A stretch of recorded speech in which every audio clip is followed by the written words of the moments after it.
तर 20 रुपये वाचवण्यासाठी आम्ही करतो कष्ट, म्हणून ते एवढं जोरात पळतोय फास्ट. तर विषय असा होता की आपल्याला पैसे घालवायचं नव्हतं, म्हणून आपण काहीतरी जुगाड करणार होतो. कसा करतोय ते आता बघा तुम्ही. असा करते पैसे वाचवण्यासाठी असं जायला लागते आम्हाला. जुगाड त्याला म्हणते जुगाड.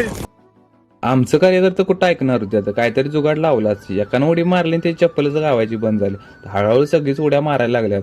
एक जण म्हटला थांब जरा आपण समाजसेवा करूया.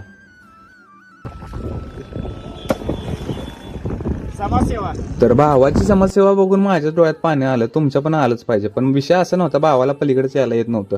तर शेवटी आपण पोहोचतो आपल्या पॉईंट पाशी, कारण की फुकट आलोय त्याच्यामुळे लयच मजा येत होती. इथलं रिव्हर्स पॉईंट बघून जरा लय भारी वाटलं. तर शेवटी आम्ही पोहोचलो दुसरीकडे. तर इथली गँगला बघितलं, भावानं तुम्हाला सॅल्यूट आहे जर तुम्ही व्हिडिओ बघत असेल तर कारण की तुम्ही एन्जॉय असला केलाय. कारण तर कसा इथं विषय असा होता की प्रत्येकजण आपापल्या आनंदात होता, सगळी दुःख विसरून आलेलं असते. तर भावानं कसं एक दिवस वेळ करून अशी ट्रिप काढायचीच असते मित्रांसोबत.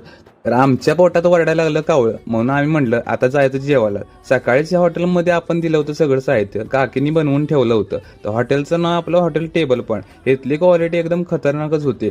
सगळ्यांनी 4-4, 5-5 भाकऱ्या वाढल्या. तर कसं वाटलं आजचा ब्लॉग आपला कमेंटमध्ये सांगा. फॉलो करायला विसरायचं नाही भावाला. तर येऊ का आता.